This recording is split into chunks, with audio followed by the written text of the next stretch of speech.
साथ संगत जी, प्यार से कहना धन निरंकार जी। स्वागत है आप सभी का हमारे चैनल यानी मोनेस विचार पर। साथ संगत जी, इस वीडियो की शुरुआत करने से पहले दास आपसे हाथ जोड़कर एक संभावपूर्ण निवेदन करना चाहता है। हमारा उद्देश्य आपके जीवन में सकारात्मक शांति और प्रेरणा का संचार करना है। साथ संगत जी, हर रोज हम आपके लिए एक नई प्रेरणादायक वीडियो लाते हैं। इस वीडियो के माध्यम से साथ संगत जी, हम आपके जीवन में आत्मविश्वास, शांति और प्रेम का संदेश पहुंचाना चाहते हैं। साथ संगत जी, आपसे निवेदन है कि हमारे चैनल को लाइक और सब्सक्राइब करें और नोटिफिकेशन को ऑन करें, जिससे कि आप किसी अनमोल साखी, सत्संग या संदेश से वंचित न रहे। आज की कहानी का विषय है साथ संगत जी, धन निरंकार जी। यह कहानी रोहन की एक युवा गुरसिक, जिसकी आंखों में सतगुरु के लिए असीम श्रद्धा थी और दिल में संगत के लिए अटूट प्रेम। रोहन के लिए निरंकारी भवन उसका दूसरा घर था और वहाँ के गुरसिक उसका परिवार। इस परिवार में एक व्यक्ति थे, सोहन लाल जी, जो सोहन के आदर्श थे। सोहन लाल जी की उम्र लगभग 50 के पार थी। उनका जीवन सेवा, सुमिरन और सत्संग की मिसाल था। साथ संगत जी, जब वह सेवा करते तो लगता मानो उनके हाथ नहीं बल्कि स्वयं सदगुरु की रहमत काम कर रही हो। जब वह मीठे वचन बोलते तो लगता जैसे कानों में शहद घुल रहा हो। उनका चेहरा हमेशा एक नूर से चमकता था, एक ऐसी शांति जो हर किसी को अपनी ओर खींच लेती। रोहन हमेशा सोचता, बड़ा होकर मुझे सोहन लाल जैसा ही बनना है। साथ संगत जी, सब कुछ ठीक चल रहा था। संगत में प्रेम और आनंद की धारा बह रही थी, लेकिन फिर धीरे धीरे कुछ बदलने लगा। साथ संगत जी, इतना धीरे धीरे कि किसी ने ध्यान भी नहीं दिया सिवाय सोहन के। कहानी में रहस्य का पहला धागा तब बुना गया जब एक बड़े समागम की तैयारी चल रही थी। साथ संगत जी, सोहन लाल जी को लंगर की व्यवस्था का प्रमुख बनाया गया था। उन्होंने हमेशा की तरह बेहतरीन काम किया। समागम के बाद जब उनकी तारीफ कर रहे थे तो सोहन ने उन्हें कुछ गुरसिक से यह बातें करते सुना, अगर मैं यह जिम्मेदारी न संभालता तो सब गड़बड़ हो जाता। साथ संगत जी, आजकल के नौजवान को तो कुछ आता ही नहीं। रोहन को बात सुनकर झटका लगा। रोहन को यह सुनकर झटका लगा, यह वो सोहन लाल जी नहीं थे जिन्हें वह जानता था। उनके आदर्श तो हमेशा कहते थे, करने वाला तो सतगुरु है, हम तो बस निमित्त मात्र है। यह पहली बार था साथ संगत जी जब रोहन ने उनके मुंह से मैं शब्द इतने जोर से सुना था। उसके दिल में एक अजीब सी बेचैनी घर कर गई। कुछ हफ्तों बाद एक और घटना घटी। भवन में सफाई की सेवा चल रही थी। साथ संगत जी, एक नए संत रमेश भाई को अभी अभी मिशन से जुड़े थे। संगत जी उत्साह में झाड़ू लगा रहे थे। गलती से कोई धूल सोहन लाल जी के पैरों पर आ गई। रमेश भाई ने तुरंत हाथ जोड़कर माफी मांगी, लेकिन सोहन लाल जी का चेहरा तमतमा गया। उन्होंने ऊंची आवाज में कहा, अक्ल नहीं है, सेवा कर रहे हो या दिखावा? अभी 2 दिन नहीं हुए संगत में आए हुए और सिर चढ़ने लगे हो, पूरा हाल सन रह गया। साथ संगत जी, सोहन लाल जी तो हमेशा सहनशीलता की मूर्त थे, आज इतना क्रोधित कैसे हो गए? रमेश भाई की आंखों में आंसू आ गया और वह चुपचाप एक कोने में चले गए। रोहन ने देखा कि सोहन लाल जी के चेहरे का वो नूर, वो शांति कहीं गायब हो गई। उसकी जगह एक अजीब सी कठोरता ने ले ली थी। अब रोहन का शक गहराने लगा। उसे लगा कहीं सोहन लाल जी पर किसी बुरे नजर की साया तो नहीं पड़ गई। या कोई उन्हें उनके खिलाफ भड़का तो नहीं रहा है। रहस्य और भी गहरा हो गया जब जब भवन के संचालक ने अगली बार एक महत्वपूर्ण सेवा की जिम्मेदारी एक युवा गुरसिख अमन को दे दी। यह फैसला सबको ठीक नहीं लगा, लेकिन सोहन लाल जी इससे खुश नहीं थे। रोहन ने उन्हें कोने में कुछ पुराने संतों से फुसफुसाते हुए सुना। देखा, जब हमारी तो कोई कदर ही नहीं रही, सदगुरु की कृपा भी आजकल चेहरा देखकर होती है।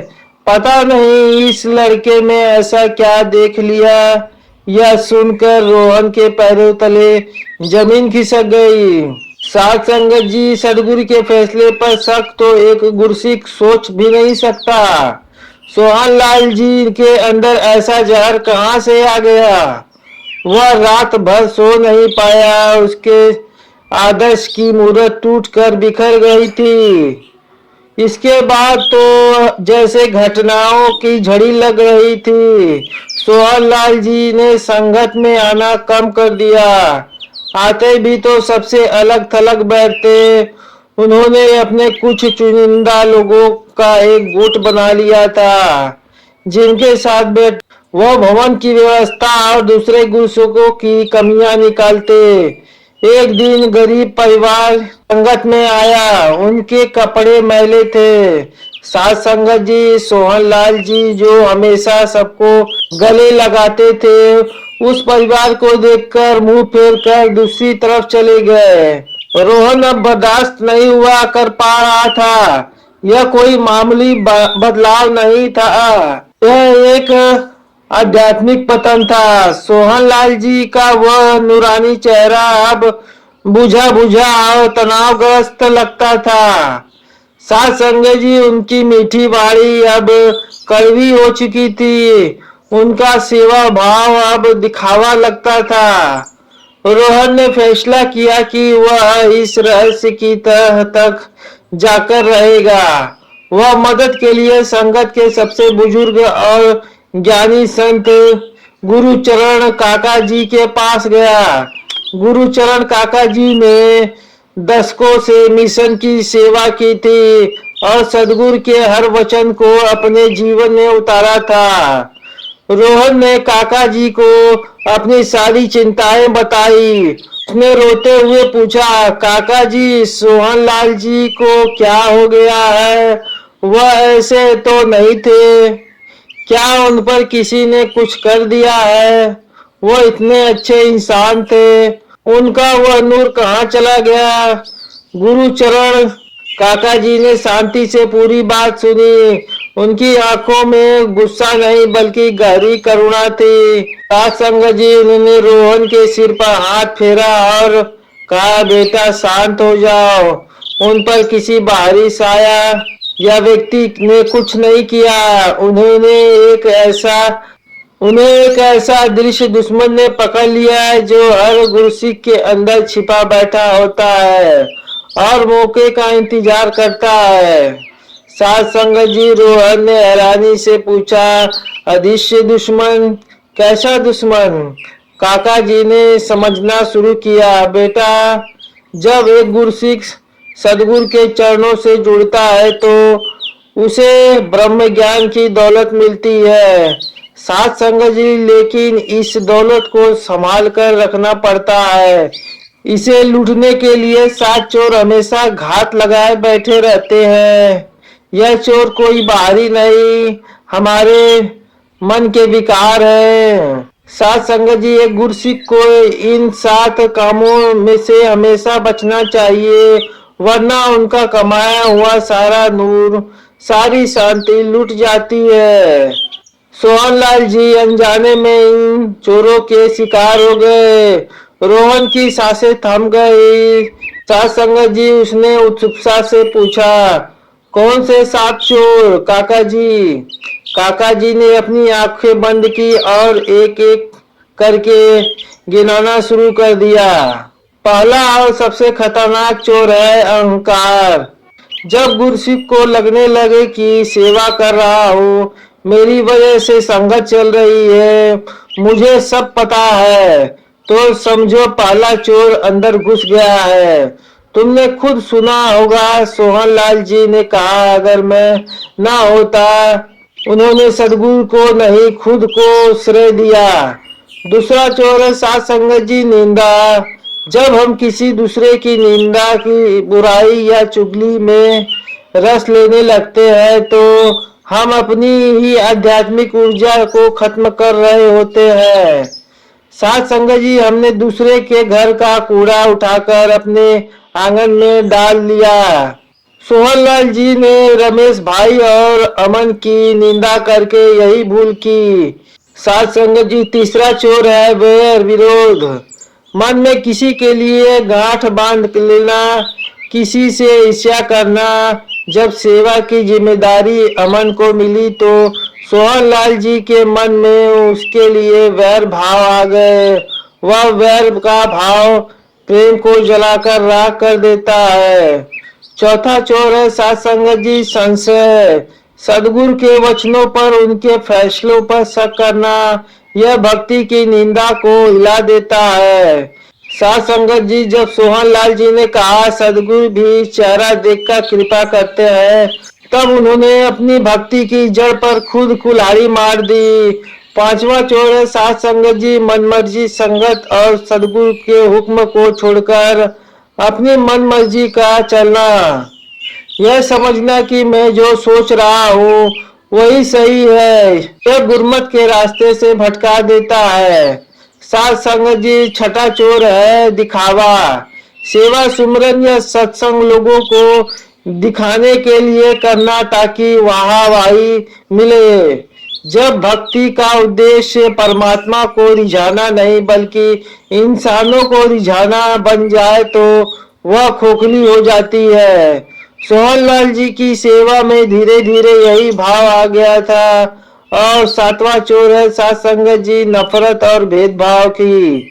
निरंकार को कण कण में देखने वाला कभी किसी से नफरत नहीं कर सकता। साथ संगत जी, वह अमीरी गरीबी ऊंच नीच का भेदभाव नहीं करता। जब सोहनलाल जी ने उसे गरीब परिवार से मुंह फेरा तो उन्होंने अपने ही सदगुरु के वचन को झुठला दिया कि हर इंसान में उसी का नूर है। गुरु चरण काका जी ने अपनी बात पूरी की। रोहन की आंखों से आंसू बह रहे थे, लेकिन अब यह आंसू दुख के नहीं बल्कि ज्ञान के थे। उसे सारा रहस्य समझ आ गया था, कोई जादू टोना नहीं था। सोहनलाल जी बस इंसान थे और इंसान होने के नाते मन में इन विकारों से लड़ने से चूक गए थे। उनका नूर इसलिए गुम हो गया था क्योंकि इन 7 चोरों ने मिलकर उनकी आत्मा की रोशनी को चुरा लिया था। साथ संगत जी, रोहन ने पूछा, काका जी तो अब क्या होगा? क्या सोहनलाल जी कभी पहले जैसे नहीं हो पाएंगे? काका जी मुस्कुराए, क्यों नहीं बेटा, सदगुरु का दर तो हमेशा खुला है। भूल कर इंसान से भूल ही होती है। जरूरत नफरत की नहीं, प्रेम और सहारे की है। जब हम सब मिलकर उन्होंने इन चोरों से लड़ने की मदद करेंगे, हम उनसे बात करेंगे, उन्हें फिर से संगत में प्रेम का एहसास दिलाएंगे, उन्हें याद दिलाएंगे कि वह कौन है और उनका असली मकसद क्या है। उस दिन के बाद गुरुचरण काका जी और रोहन ने मिलकर सोहनलाल जी से बात की। साथ संगत जी, उन्होंने उन्हें कोसा नहीं बल्कि प्यार से समझाया। उन्होंने बताया कि संगत में उन्हें कितना याद करती है। धीरे धीरे संगत के निस्वार्थ प्रेम और स्वार्थ सदगुरु की कृपा ने अपना असर दिखाया। सोहनलाल जी को अपनी भूल का एहसास हुआ। सत्संग जी, वह फूट फूट कर रोने लगे। इन्हीं वचनों के साथ सत्संग जी प्रेम और सत्कार से बोलिए, धन्य निरंकार जी।